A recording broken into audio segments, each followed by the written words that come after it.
14,5 milhões de carros vendidos em 2023.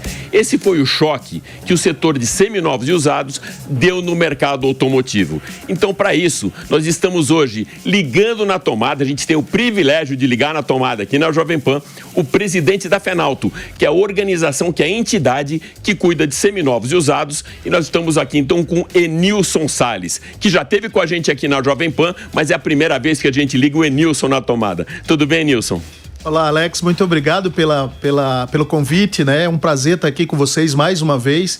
E é verdade, é a primeira vez que eu estou no Ligados na Tomada e eu espero atender às suas expectativas e do seu público. E é a primeira vez que o Ligados na Tomada recebe o presidente de uma entidade. Então, a gente tem que respeitar e vocês respeitem também, por favor, o Ligados na Tomada. Enilson, é realmente impressionante, porque se a gente for medir o tamanho do nosso mercado, a gente já teve um mercado de 0 quilômetro lá em 2012, batendo 3,7, estou falando de autos, né? Com uma capacidade produtiva de 5 milhões. Depois isso despencou um pouco antes da pandemia, chegou a 2,7, ou seja, brigando para chegar em 3, e seminovos e usados 7 vezes maior que o mercado do 0 quilômetro, 14,5 milhões. Faz um raio-x desse setor para a gente. Olha, em primeiro lugar, é importante dizer que eu sempre falo isso e insisto, não existe fábrica de carro usado. São os carros novos que são vendidos, que se transformam em carros usados. Então, partindo dessa pressuposição, se o crescimento é exponencial nas vendas do seminovo, a gente está falando muito mais de giro do que de entrada no mercado. Porque as entradas no mercado, que são efetivamente os carros novos que entram, ao longo desses 13 anos que você trouxe para a gente, 12, 13 anos, eles têm caído. Note que hoje a gente está falando de 2 milhões ou próximo de 2 milhões de carros comercializados 0 quilômetros contra os 14,5, numa relação diferente da do passado. Então, o que acontece? Acontece que o seminovo tem girado mais rapidamente. Mas por que gira mais rapidamente? Porque o novo não está entregando o que deveria entregar. A mesma performance. E por que não pega? A gente pode discutir isso aqui, mas o motivo principal é a capacidade de aquisição do brasileiro foi ficando cada vez mais distante do preço do carro novo. Não é só a capacidade do brasileiro de compra, é também a distância do preço do carro novo, que cada vez se distancia mais. As montadoras começam cada vez mais a olhar para suas margens, começam a vender carros muito mais equipados ou muito mais sofisticados e se distanciam da capacidade do mercado e do brasileiro de comprar um carro 0 quilômetro que seja mais básico, mas que atenda às suas necessidades. Muita gente fala, e eu já escutei isso até no mercado, que o 0 quilômetro ele é um concorrente do seminovo usado. Pelo que você me fala, não, muito pelo contrário. Ou seja, a tua fonte de produção é o carro 0 quilômetro e a gente está falando um pouco de Anfávia, de Fenabrave, de Febraban. Vocês se conversam, ou seja, as entidades, Anfávia, Fenabran, a Fenalto, se conversam, vocês sentam numa mesa como fosse o BRICS? Não necessariamente do jeito que eu gostaria que fosse, nem do jeito que o BRICS supõe, que a gente supõe, que eu não participo de lá dessa reunião, mas que a gente supõe que seja. Mas a gente se reúne sim, a gente se fala sim, a gente interage sim. Ontem nós tivemos uma reunião super importante, onde estavam representantes do governo, de 4 DETRANs do Sul-Sudeste, que representam mais de 50% da frota brasileira, Fenalto, Febraban, Fenabrave, Anfávia, todo mundo reunido, a CREF, B3, todo mundo reunido para discutir as saídas para o setor, fazer com que a gente consiga performar melhor. Mas eu diria para você que a gente está distante de ter essa harmonia que é tão necessária para fazer com que esse mercado fique mais pujante, porque é simplesmente ridículo que um país que tem 230 milhões de habitantes não tenha a performance que a gente já teve no passado e se coloque lá entre 7º e 8º lugar em termos de participação de mercado de veículos no mundo. Enilson, há pouco tempo atrás, na coletiva que teve da FenaBrave, o Andrata, presidente da entidade, ele comentou que PIB vem de caminhão e crédito vem de o automóvel. Ou seja, essa é realmente a balança do mercado. Como que está a oferta de crédito para os seminovos? Primeiro, o Andretta está certo, é isso mesmo. Segundo lugar, é que a oferta de crédito, que já foi muito mais restrita, tem ficado parcialmente mais flexível, mas ainda não tão flexível para abrir esse mercado para o tamanho que ele pode vir a ter. As perspectivas que a gente olha uma inflação razoavelmente sob controle, a gente olha um desemprego razoavelmente sob controle, ou seja, a gente não tem melhoras estrondosas, mas a gente tem uma certa estabilidade. Uma percepção de Selic que pode virar a um dígito. Então, se isso tudo for acontecendo e a gente não tiver nenhuma ingerência do mundo externo, que está uma confusão lá fora, não preciso falar sobre isso, porque todos nós sabemos. Então, se a gente conseguir fazer com que o mundo externo não nos contamine, a gente vai ter um ano muito bom para 2024, se Deus quiser. Você esteve com a gente aqui, Enilson, durante a pandemia, para falar muito da jornada digital, que era um momento que as lojas ou estavam fechadas ou era muito restrita a visitação, ou seja, o contato com o público, existia aquele distanciamento social, e na época você falou para mim, a jornada digital ela já existia no nosso setor, mas ela agora vai ser impulsionada ainda mais pela pandemia, mas é um caminho sem volta. Que eu perguntava, será que quando terminar a pandemia não vai ter um retrocesso nesse mundo digital dos players digitais para compra de carro? E você falou que não, e eu tenho visto que tem crescido cada vez mais. É verdade. Existe aquele ditado que é há males que vem para bem, e a pandemia, no caso econômico, para alguns setores, foi um mal que veio para o bem. Não que a gente quisesse que a pandemia tivesse acontecido, que as mortes tivessem acontecido, nada disso. Mas ela ensinou muito pra gente. Não estamos falando disso, Sim. Estamos falando do quanto que a gente aprendeu e do quanto que a gente usou esse aprendizado para mudar a nossa vida de um lado melhor, mudar para positivo. Então, hoje em dia, basicamente, a jornada digital é algo que é impensável em um comerciante de veículos, um empresário de veículos, ignorá-la.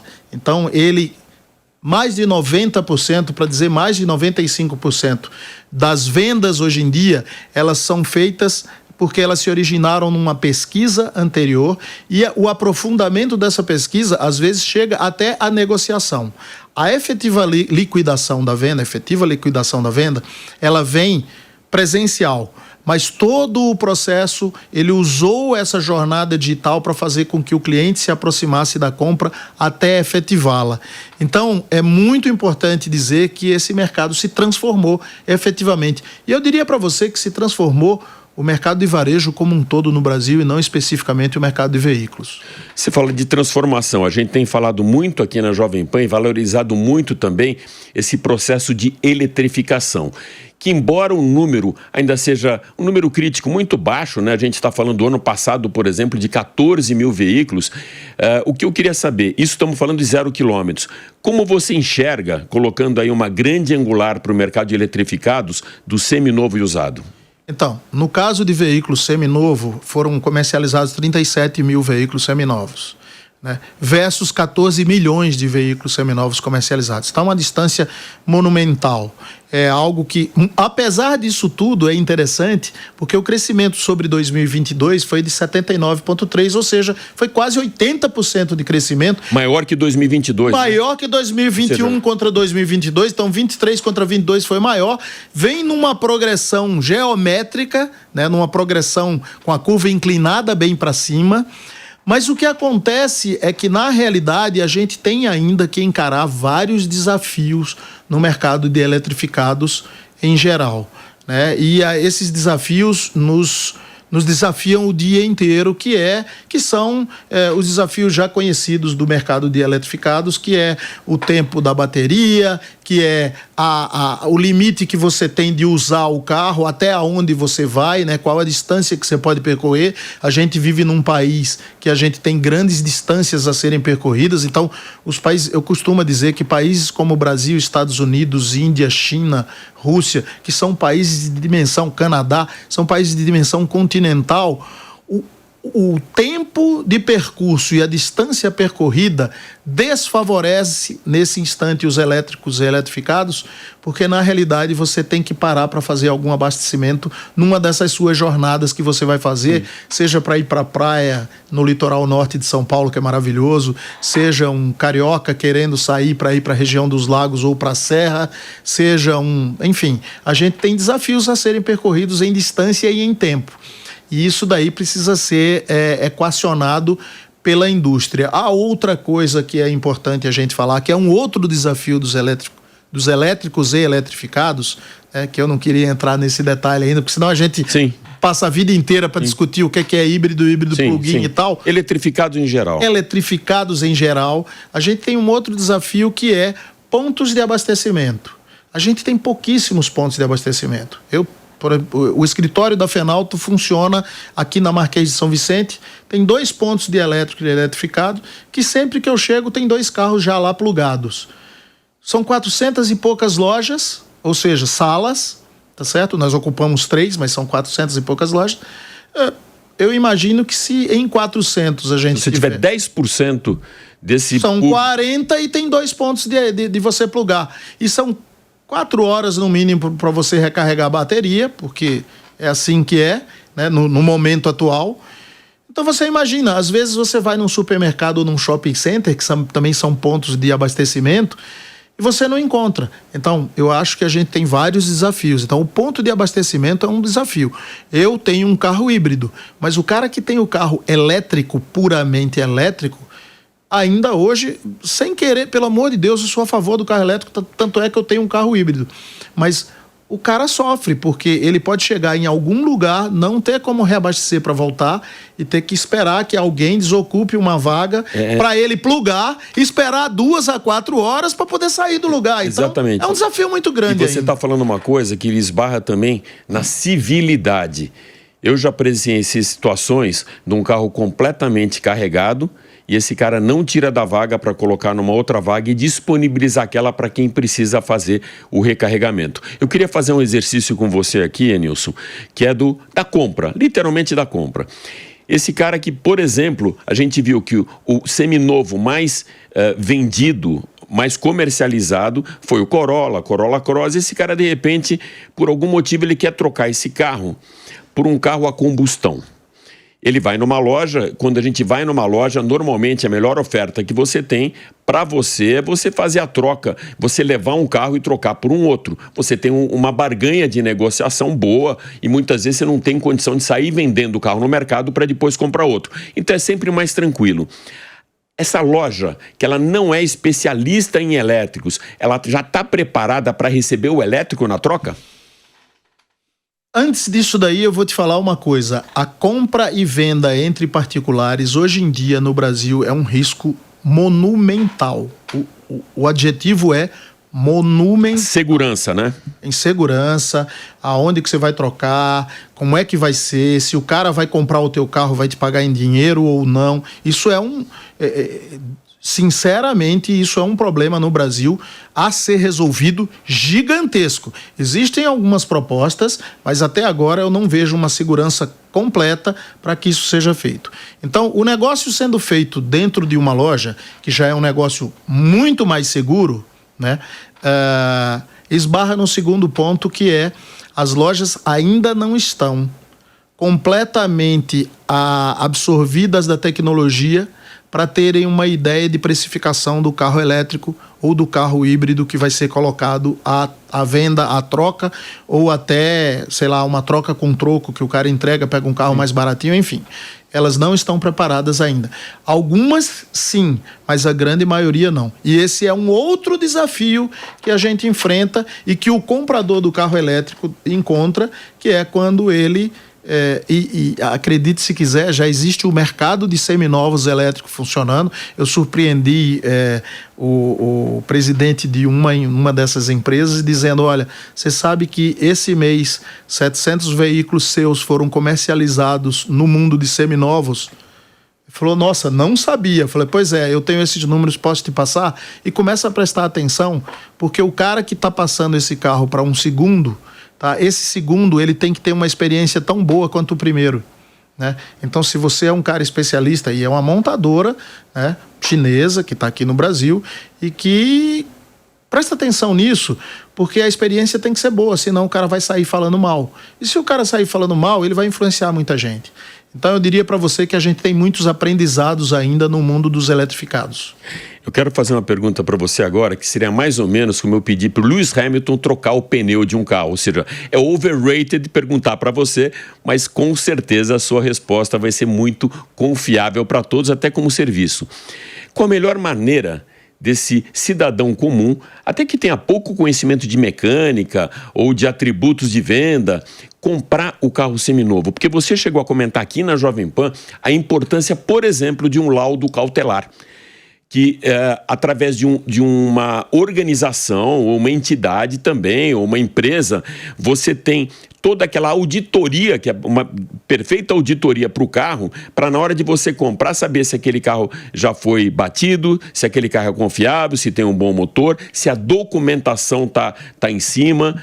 É isso, né? Ou seja, precisa usar essas ferramentas que o mercado coloca à disposição para também ter segurança, mesmo dentro de uma loja ou de uma concessionária, não é isso, Nilson? Exato. É importantíssimo que o consumidor, quando vai comprar um bem, qualquer que seja, de alto valor, não só uma casa, não só um carro, mas uma casa, algo de grande valor, é muito importante que esse consumidor ele se conscientize de que ele tem que ter segurança. E que o custo de ter um laudo cautelar ou uma avaliação bem feita ou uma varredura nas possíveis discrepâncias que podem vir a ter na documentação do veículo, é muito importante que ele tenha essa consciência de que gastar um pouco a mais nisso é uma segurança para não se arrepender da compra no futuro. Todas as lojas e todas as concessionárias têm esse possível laudo, quer dizer, atender o consumidor entregando esse laudo para ele. Todo mundo tem esse caminho para chegar até lá. Acontece que nem sempre o consumidor compra isso.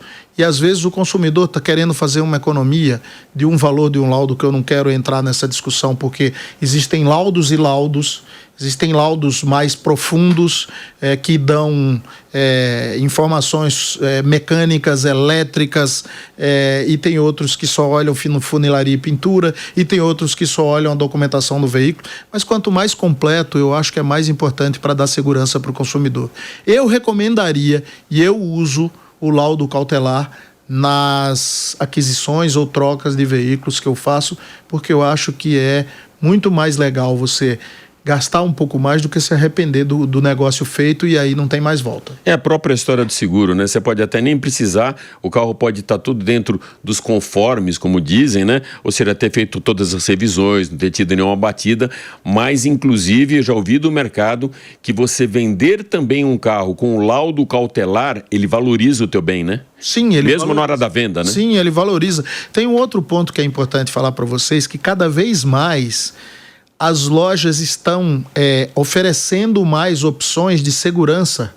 Então, e não estou falando só de seguro, não estou falando de rastreador, não estou falando de laudo cautelar, estou falando de um conjunto de coisas.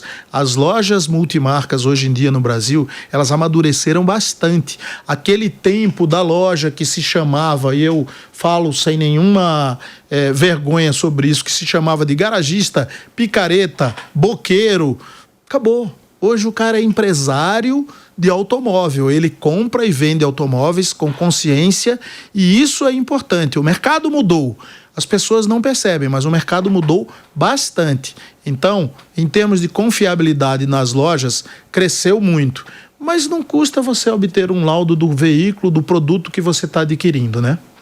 Nilson, na nossa indústria, a gente vê dentro do mesmo segmento, algumas vertentes.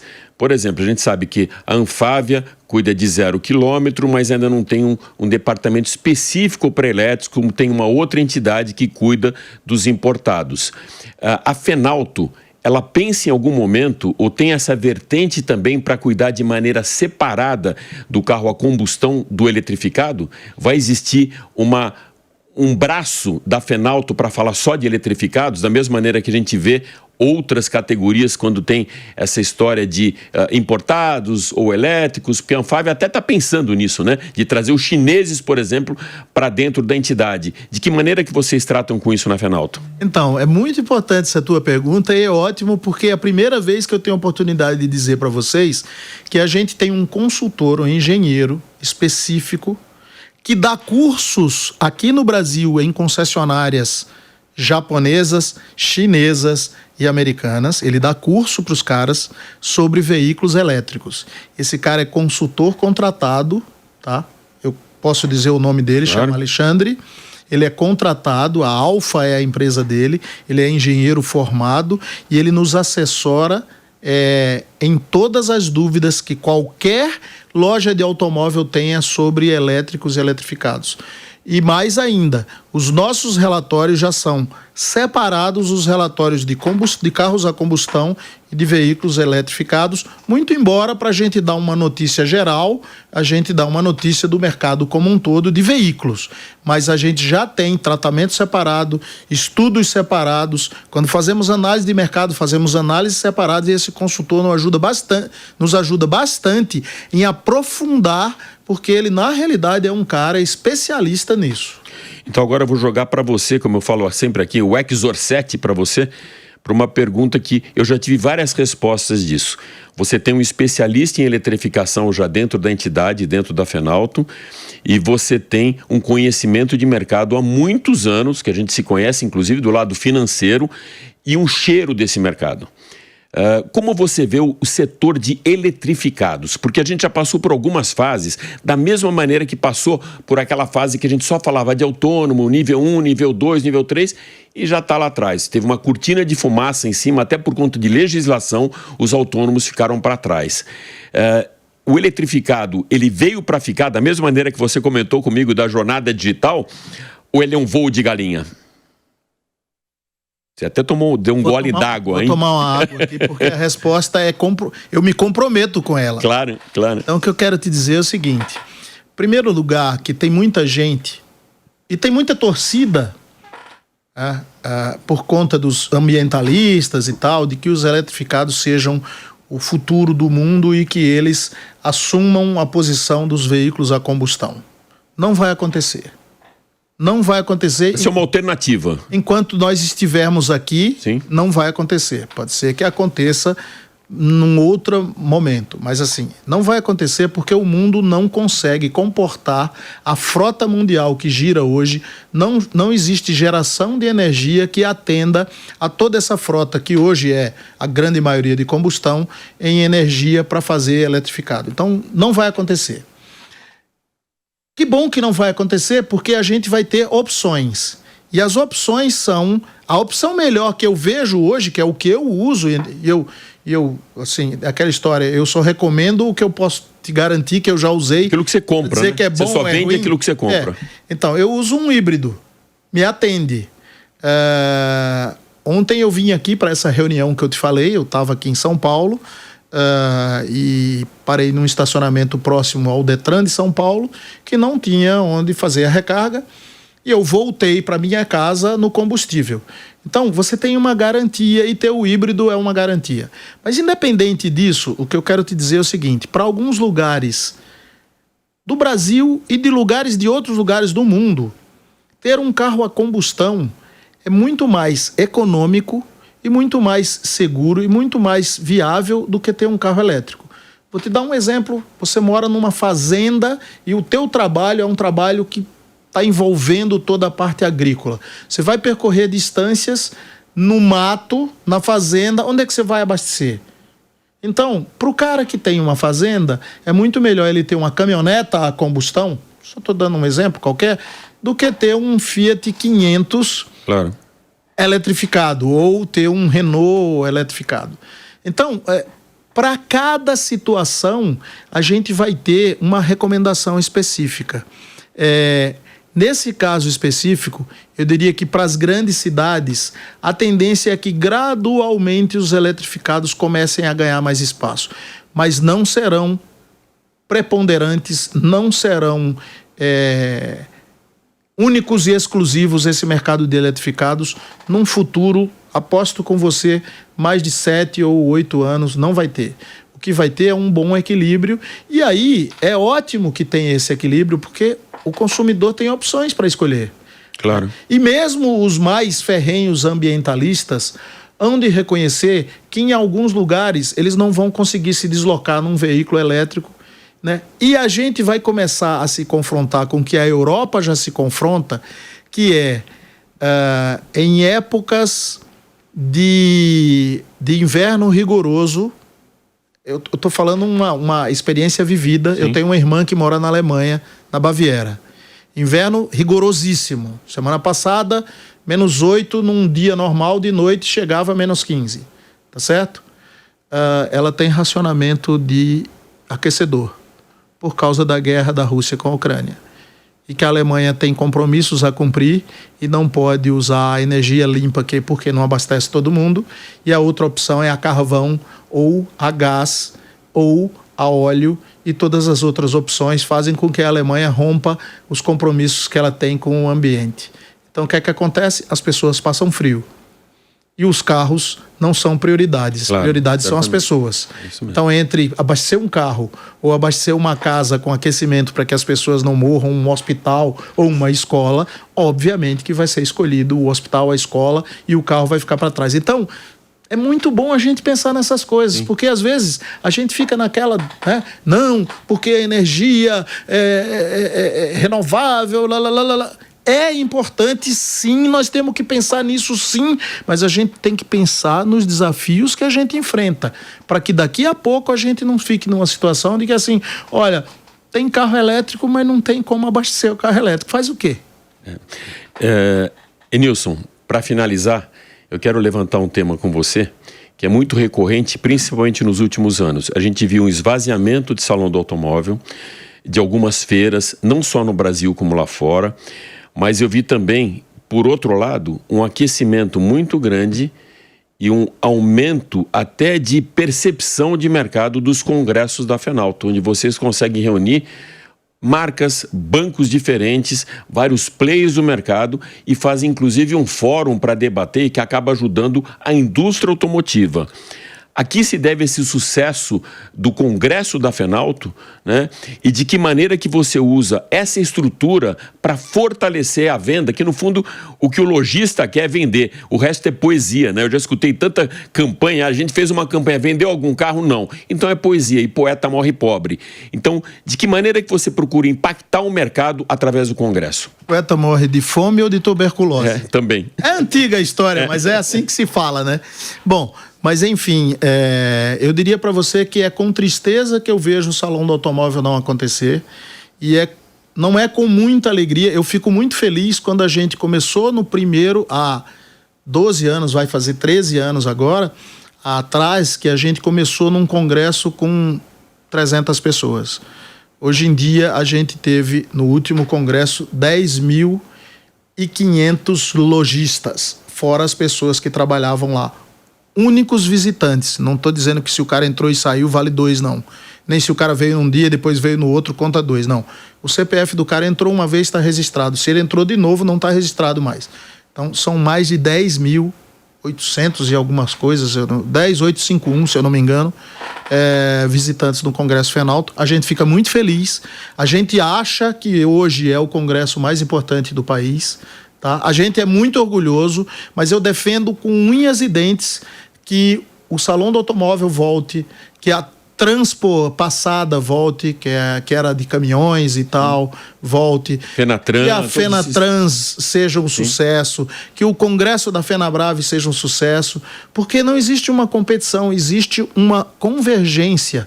O setor automotivo brasileiro precisa acordar. E eu estou dizendo isso assim, Feliz porque a Fenalto está fazendo o trabalho dela e triste porque a gente não está conseguindo deslocar todo o setor nessa direção.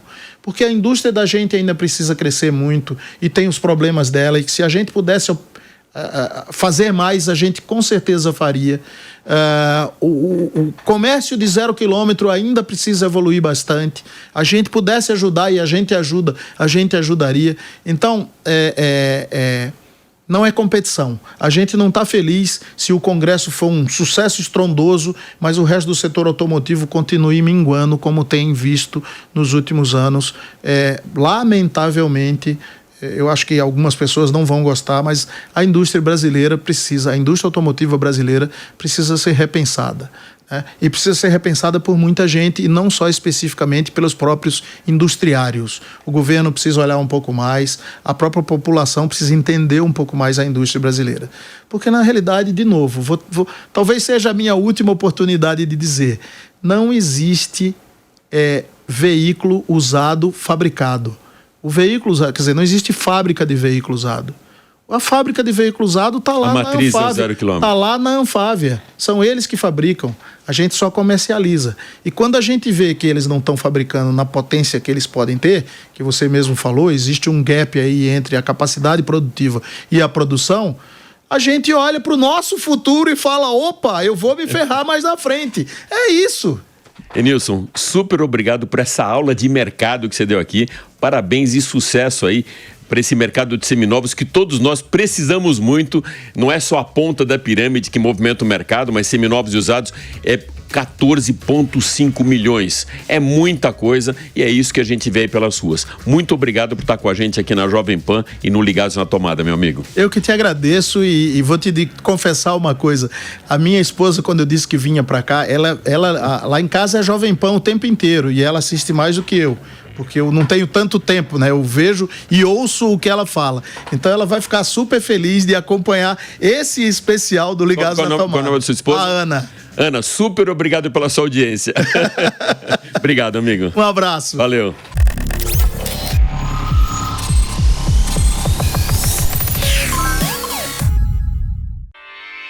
Realização Jovem Pan News.